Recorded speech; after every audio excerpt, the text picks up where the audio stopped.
എല്ലാ കൂട്ടുകാർക്കും ശുഭദിനം നേർന്നോണ്ട് നമുക്ക് കിരണിന്റെയും കല്യാണിയുടെയും ഇന്നത്തെ നല്ലൊരു വിശേഷം കേട്ടാലോ. അങ്ങനെ ഇന്നത്തെ വിശേഷത്തില് കാറിലേക്ക് വന്ന വന്ദന കയറി കഴിഞ്ഞപ്പോഴത്തേനും മനോഹർ ചോദിച്ചു, അല്ല മോളു, ഞാനിങ്ങോട്ട് കയറി വന്നാലും മോൾക്ക് വിഷമമുണ്ടോന്ന് ചോദിക്കുക. പെട്ടെന്ന് കാറിലേക്ക് വന്ന് കയറി ഇരുന്നേനും എനിക്ക് സങ്കടമായിപ്പോയി. എന്ത് പറ്റി ജീവേട്ടാ പെട്ടെന്ന് ഇങ്ങോട്ട് പോന്നേന്നൊക്കെ ചോദിക്കുകയാണ്.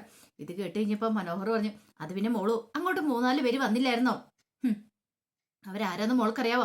അതിലൊരുത്തിയാണ് എന്റെ നിരന്തരം എന്റെ പുറകെ നടന്ന് എന്നെ ശല്യം ചെയ്യുക. അവളുടെ കല്യാണമൊക്കെ കഴിഞ്ഞ അവളുടെ പേര് കല്യാണിന്നാ. അവൾക്ക് നേരത്തെ സംസാരിക്കാനൊന്നും പറ്റില്ലായിരുന്നു. പക്ഷേങ്കിലേ പിന്നീട് അവൾക്ക് സംസാര ശേഷിയൊക്കെ തിരികെ കിട്ടിയത്. ആ സംസാരിക്കാൻ പറ്റാത്ത സമയത്ത് എനിക്ക് അവളോട് സിമ്പതിയൊക്കെ തോന്നിയിട്ടുണ്ടായിരുന്നു.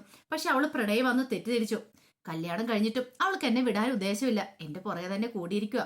അല്ല, അവൾക്ക് ഭർത്താവില്ലെന്ന് ചോദിക്കാം. ഭർത്താവും കുട്ടികളും ഒക്കെ ഉണ്ടെന്ന് മനോഹർ പറയാ. ഈ സമയം വരും മനസ്സിൽ പറഞ്ഞു, എടാ മനോഹറെ, നീ ആരാന്ന നിന്റെ വിചാരം? നീ എന്നാലും ഇത്രയ്ക്ക് ദുഷ്ടത്തര ഒരു പെൺകുട്ടിയെ കുറിച്ച് പറയുന്നല്ലോടാ. നിനക്കൊട്ടുള്ള പണി ഞാൻ തരുന്നുണ്ടെന്നൊക്കെ പറയണം.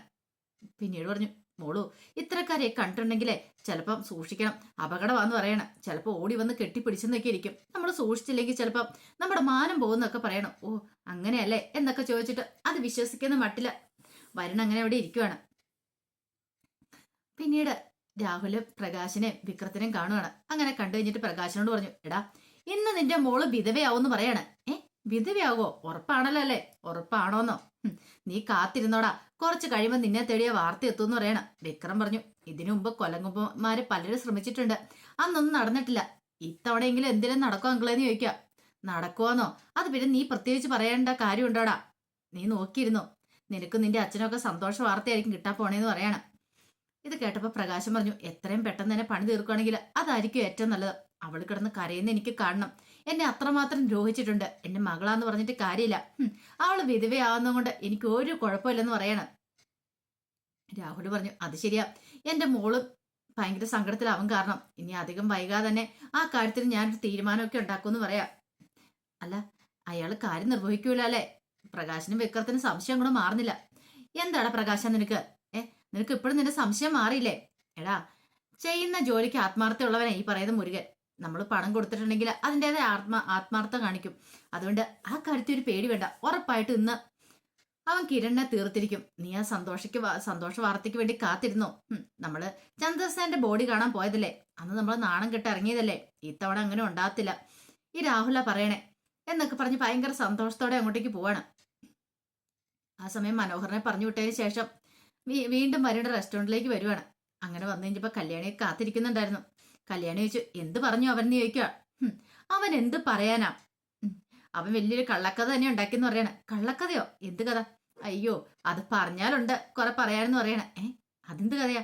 അതെ, പറഞ്ഞത് കല്യാണി ചേച്ചിയെ കുറിച്ചാന്ന് പറയണ. എന്നെ കുറിച്ചോ? അതെ, ചേച്ചിക്ക് മുമ്പ് സംസാരശേഷി ഇല്ലായിരുന്നു. ചേച്ചിയോട് അവനോട് സിമ്പതി തോന്നിയിട്ടുണ്ടായിരുന്നു. പക്ഷേങ്കിൽ ചേച്ചിക്ക് അവനോട് ഭയങ്കര പ്രണയമായിരുന്നെന്ന്. അവസാനം കല്യാണത്തിന് ശേഷം ചേച്ചി അവനെ പിന്തുടരാന്നൊക്കെ പറയണേ. ഇത് കേട്ടതും കല്യാണി ചിരിച്ചു. എന്റെ ദൈവമേ, എനിക്ക് ചിരിക്കാൻ വയ്യെന്ന് പറയണം. ഇത് കേട്ടതും നിത പറഞ്ഞു, അല്ല അവൻ മറ്റാരുടെയും കാര്യം പറഞ്ഞില്ലേ? കല്യാണിയേച്ചിയെ കുറിച്ച് മാത്രം പറഞ്ഞുള്ളൂ എന്ന് ചോദിക്കും. അതെ, കല്യാണിയേച്ചിയെ കുറിച്ച് മാത്രമേ പറഞ്ഞുള്ളൂ. നിത പറഞ്ഞു, മറ്റുള്ളവരുടെ കാര്യം കൂടെ അവൻ എന്താ പറയായിരുന്നേ? അവൻ പ്രേമിച്ച് ചതിച്ച പെൺകുട്ടികളുടെ ഒന്നാമത്തേത് ഞാനല്ലേ എന്നപ്പം ജുബാന് ചോദിക്കുകയാണ്. ഇത് കേട്ട് കഴിഞ്ഞപ്പം നിഷ പറഞ്ഞു, അപ്പൊ ഞാനോ? അപ്പൊ നിത ചോദിച്ചു, പിന്നെ ഞാനോ? എല്ലാരും അങ്ങനെ തന്നെയാണ്. ഈ സമയത്ത് വെയിറ്റർ അങ്ങോട്ടിരുന്ന് വീട്ടിൽ നോക്കിക്കഴിഞ്ഞപ്പോ പെൺവേഷം കെട്ടി ആളിരുന്ന് ആൺവേഷത്തിൽ സംസാരിക്കുന്നു. അയാൾ എല്ലാരെയും മാറി മാറി നോക്കുവാണ്. ആ സമയം കല്യാണി പറഞ്ഞു, അതെ ചേട്ടാ, ഒരു കാര്യം ചെയ്യണം.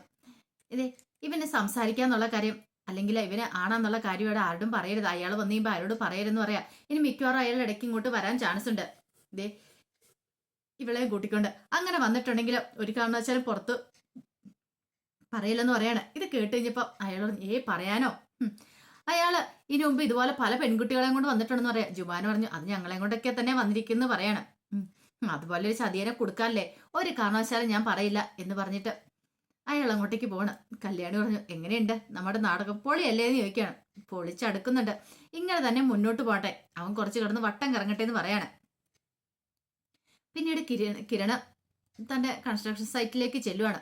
അങ്ങനെ ചെന്ന് അങ്ങോട്ട് അകത്തേക്ക് കയറുന്ന സമയത്ത് നോക്കിക്കഴിഞ്ഞപ്പോ ഒരു പണിക്കാരൻ നിലത്ത് എടുക്കുന്നു. ഈ ചേട്ടനത് ഇങ്ങനെ കിടക്കണേ? ചേട്ടാ ചേട്ടാന്ന് പറഞ്ഞ് പോയി വിളിക്കുകയാണ്. ചേട്ടൻ എഴുന്നേറ്റില്ല. അപ്പൊ അതൊക്കെ അങ്ങോട്ട് തിരിച്ചു കഴിയുമ്പോഴത്തേന് ചെവിടെയിലൂടെ എല്ലാം ചോര ഒഴുകുന്നുണ്ട്. ഇത് എന്താന്ന് പോലും മനസ്സിലായില്ല. പിന്നീട് കിരൺ അകത്തേക്ക് എന്നുമ്പോഴത്തേനും അവിടെ ബാക്കി പണിക്കാരും കൂടെ തറയെ വീണ് കിടക്കുക. അവർക്കെല്ലാം പരിക്കുണ്ട്. എല്ലാരും പരിക്ക് പറ്റി കിടക്കുന്നവരാ. ഇതെന്താ എന്താണെന്നൊന്നും മനസ്സിലായില്ല. അപ്പോഴേക്കും ഒരാൾക്ക് ഇച്ചിരി ബോധം ഉണ്ടെന്ന് തോന്നി. അയാളെ പോയി വിളിക്കുകയാണ്. എന്താ ചേട്ടാ എന്താ സംഭവിച്ചെന്ന് ചോദിക്കുക. അറിയില്ല കിരൺ സാറേ, ഒരാള് വന്നിട്ട് ഒരാളുടെ കുറച്ച് ഗുണ്ടകൾ വന്നിട്ട് ഞങ്ങൾ ഇവിടെ ഇട്ട് തല്ലി ചതച്ചെന്ന് പറയാം. അവന്മാരാരാന്നറിയാവോ? ആരാന്ന് അറിയത്തില്ല എന്ന് പറയാണ്. ഇത് കേട്ടത് കിരൺ പതുക്കെ അവിടെ നിന്ന് എഴുന്നേക്കാൻ തുടങ്ങുമ്പോഴത്തേനും ഒറ്റ ചവിട്ടായിരുന്നു കിരണിന്റെ. ആ ഒറ്റ ചവിട്ടി കിരൺ അവിടെ താഴേക്ക് വീഴണം. അപ്പൊ നോക്കുമ്പോഴാണ് ആ കാഴ്ച കാണുന്നേ. മുരുകൻ അവൻ വന്ന് കിരണെ അടിക്കാനായിട്ട് വീണ്ടും കൈ പൊക്കുകയാണ്. അപ്പത്തേക്ക് കിരൺ ആ കയ്യിലേക്ക് കയറി പിടിച്ചു. പിന്നീട് അവിടെ കിടന്നൊരു ഗുസ്തി തന്നെയായിരുന്നു നടത്തിയത്. അവസാനം അവന്മാർക്കിടെ നല്ല അടി കൊടുക്കണം. ഒന്നിനിട്ട് അടിക്കും വേറൊന്ന് വരും. അങ്ങനെ 3-4 ചവന്മാരുണ്ടായിരുന്നു. ഗുണ്ടകളെല്ലാരും കൂടെ ചേർത്ത് കിരണിനെ ഉപദ്രവിക്കുന്നുണ്ട്. കിരൺ വിട്ടുകൊടുക്കാൻ തയ്യാറായില്ല. കിരൺ നല്ല രീതിയിൽ അവന്മാർക്കിട്ട് വളഞ്ഞിട്ട് ചതയ്ക്കുവാണ്. അവസാനം കിരണ് രക്ഷപ്പെട്ട് എന്ന സ്ഥിതി വന്നു കഴിഞ്ഞപ്പോഴത്തേനും രണ്ടവന്മാർ വന്ന് കിരണിന്റെ വട്ടം കയറി പിടിക്കുകയാണ്. കിരണിന് അനങ്ങാൻ പോലും പറ്റിയില്ല. അങ്ങനെ പിടിച്ചു നിർത്തി. അപ്പൊ അവന്മാർ നല്ല ശക്തിമാന്മാരാണല്ലോ. അവരുടെ മുന്നിൽ കിരണിന് എത്ര സമയം പിടിച്ചു നിൽക്കാൻ പറ്റും? അപ്പോഴേക്കും മുരുകൻ എന്ത് ചെയ്യുവാണ്? ടൈൽ കട്ടർ ഇങ്ങെടുത്തു. ടൈൽ കട്ടർ എടുത്തിട്ട് അതൊക്കെ മെഷീൻ അങ്ങോട്ട് പ്രവർത്തിപ്പിച്ചു. പിന്നീട് കിരണിന്റെ കഴുത്ത് കണ്ടിക്കാനായിട്ട് അങ്ങോട്ടേക്ക് വരുവാണ്.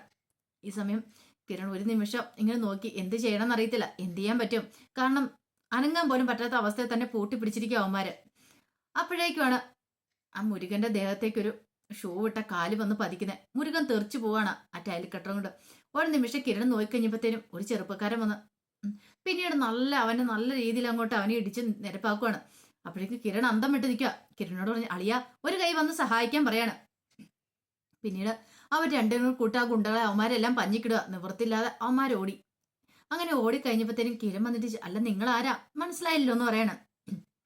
അതെ നിങ്ങൾ ദൈവവിശ്വാസി അല്ലേ എന്ന് കിരണിനോട് ചോദിച്ചു. അതെ അതെന്താ? അല്ല അതുകൊണ്ടല്ലേ ദൈവാനുഗ്രഹം ഉള്ളതുകൊണ്ടല്ലേ ഞാനിപ്പോ കൃത്യസമയത്ത് തന്നെ വന്നേന്ന് പറയണം. എന്റെ പേര് ജെറി ജോൺ എന്ന് പറയണം. ബാക്കിയൊക്കെ പിന്നീട് നമുക്ക് സംസാരിക്കാം. എന്നാ തൽക്കാലത്തേക്ക് ഞാൻ പോട്ടെ എന്ന് പറയണം. അങ്ങനെ അവൻ പോകാൻ തിരിയുമ്പോഴത്തേനും കിരൺ കാറിലേക്ക് കയറാൻ തുടങ്ങുവാണ്.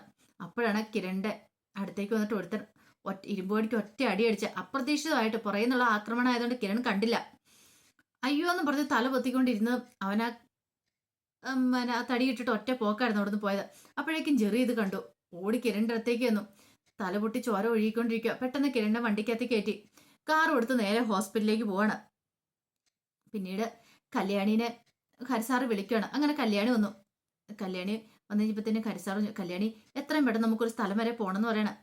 എന്താ ഹരിസാറെ എന്താ കാര്യം? എന്താ ഹരിസാറിന്റെ മുഖത്ത് എന്താ ഒരു പരിഭ്രമം എന്താന്ന് ചോദിക്കുക. അത് പിന്നെ ഒരു പ്രശ്നം ഉണ്ടെന്ന് പറയണം.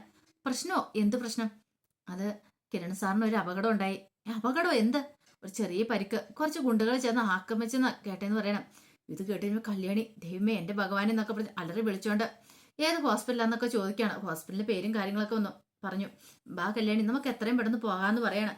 കല്യാണിക്കാണ് ഭയങ്കര ടെൻഷനായിരുന്നു. കല്യാണിയോട് ഞാൻ പറഞ്ഞ കിരണേട്ടോട് ഇന്നലെയും കൂടെ ശ്രദ്ധിക്കണം, ശത്രുക്കളുടെ എണ്ണം കൂടിക്കൊണ്ട് വരുവാന്ന്. ഒരുപക്ഷെ ആരെ എന്താ ചെയ്തതെന്നും അറിയത്തില്ലോ എന്ന് പറയണം. അങ്ങനെ അവർ കരഞ്ഞ് നിലവിളിച്ച് നേരെ ഹോസ്പിറ്റലിലേക്ക് എത്തുവാണ്. ഹോസ്പിറ്റലിലേക്ക് എത്തിക്കഴിഞ്ഞപ്പോഴത്തേനും ഐസിയുന്റെ വെളിയിൽ തന്നെ ജെറി നിൽപ്പുണ്ടായിരുന്നു. അങ്ങനെ കിരണ് അകത്ത് കിടപ്പെന്നുള്ള കാര്യം കല്യാണിക്ക് മനസ്സിലായി. കല്യാണിയും ഹരിസാറും കൂടെ കല്യാണി കരഞ്ഞുകൊണ്ട് ഓടി അങ്ങോട്ട് ചെല്ലുവാണ്. പിന്നീട് ജെറി അങ്ങോട്ടേക്ക് വന്നിട്ട് ചോദിച്ചു ആരാ? കല്യാണിയാണോന്ന് ചോദിക്കുക. അതെ എന്നെ എങ്ങനെ മനസ്സിലായത്? അല്ല അവൻ ഡോക്ടർമാര് പറയുന്ന കേട്ടെന്ന് പറയണം. കിരൺ സാറിന്റെ ഭാര്യ കല്യാണി എന്നൊക്കെ പറയുന്ന കേട്ടായിരുന്നു പറയണം. അപ്പത്തേക്കും ഹരിസാർ വന്നിട്ട് എന്താ എന്താ സംഭവിച്ചെന്നൊക്കെ ചോദിക്കണം. അത് പിന്നെ എൻ്റെ പേര് ജെറി ജോണ്. ഞാന് തൃച്ചിയിലുള്ളതാണ്. ഇവിടെ ഒരു 20 സെന്റ് സ്ഥലം മേടിച്ചിട്ടുണ്ട് കേരളത്തിൽ. അവിടെ ഒരു കെട്ടിടം പണിയാൻ വേണ്ടിയിട്ട് ഞാൻ കൺസ്ട്രക്ഷൻ സൈറ്റ് കുറിച്ചൊക്കെ അന്വേഷിച്ച് കഴിഞ്ഞപ്പോൾ നിങ്ങളുടെ കൺസ്ട്രക്ഷനാണ് ഏറ്റവും നല്ലതെന്ന് അറിയാനായിട്ട് സാധിച്ചു. അപ്പം ഞാൻ കിരൺ സാറിനെ കാണാനായിട്ട് അങ്ങനെ സൈഡിലേക്ക് വന്ന സമയത്താണ് അവിടെ ആക്രമണം നടക്കുന്നുണ്ട്. കൃത്യസമയത്ത് തന്നെ എത്തിപ്പെട്ടതുകൊണ്ട് ജീവൻ രക്ഷിക്കാനായിട്ട് പറ്റി. കുറെ ചോര വാർന്നു പോയിട്ടുണ്ടെന്ന് പറയണം. അല്ല ഡോക്ടർ എന്ത് പറഞ്ഞു ചോദിക്കുക. ഡോക്ടർ ഇതിനായിട്ട് പുറത്തു വന്നിട്ടില്ല.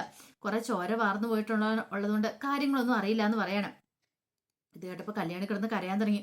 അപ്പോഴേക്കും ജെറി പറഞ്ഞു പേടിക്കേണ്ട കാര്യമൊന്നുമില്ല, കൃത്യസമയത്ത് ഞാൻ അവിടെ ഉള്ളതുകൊണ്ട് രക്ഷപ്പെട്ടു. ഡോക്ടർമാർ ഇറങ്ങി വന്നപ്പോൾ ചോദിക്കുക എന്നാൽ ശരി എനിക്ക് അല്പം ധൃതിയുണ്ട് ഞാൻ പോയിക്കോട്ടെ, കുറച്ച് തിരക്കുകളൊക്കെ ഒഴിവാക്കിയാൽ ഞാൻ ഇങ്ങോട്ട് ഓടി വന്നേന്ന് പറയണം. ഇത് കേട്ടപ്പോൾ കല്യാണി പറഞ്ഞു ഒത്തിരി നന്ദിയുണ്ടെന്ന് പറയണം. അത് സാരമില്ല ഞാൻ ഇടയ്ക്ക് വന്നോളാം കണ്ടോളാം എന്നൊക്കെ പറഞ്ഞിട്ട് അവൻ ഇങ്ങോട്ടേക്ക് പോവാണ്. അങ്ങനെ അവൻ അങ്ങോട്ട് പുറത്തേക്ക് ഇറങ്ങി വരുമ്പോഴത്തേനാണ് കാർ നിർത്തി കാറിനകത്ത് നിന്ന് ഇറങ്ങി വരുന്നുണ്ട്. പെട്ടെന്ന് കാർത്തിയെ കണ്ടതും അവനങ്ങോട്ട് മറിഞ്ഞു. പിന്നീട് കാർത്തിയെ കയറിപ്പോന്ന് നോക്കി അവനോട് നിൽക്കുകയാണ്. കാർത്തിയെ എങ്ങോട്ടാ പോണേന്ന് നോക്കിയുണ്ട്. അവന്റെ യഥാർത്ഥ പേര് ജെറി ജോണൊന്നും അല്ല, ഗംഗാപ്രസാദ് തന്നെയാണ്. അവൻ പേരൊക്കെ മാറ്റി പറഞ്ഞ കിരണും കല്യാണിക്കുറിച്ചും എല്ലാം വ്യക്തമായ വിവരം കിട്ടിയിട്ട് തന്നെയാണ് അവന്റെ വരവ്. അപ്പൊ അതിന്റെ വിശേഷങ്ങൾ കഴിഞ്ഞ് നമുക്ക് എല്ലാവർക്കും കാത്തിരിക്കാം കേട്ടോ. ഒരിക്കൽ കൂടി എല്ലാവർക്കും ശുഭദിനം നേർന്നുകൊണ്ട് നിർത്തുന്നു. നന്ദി.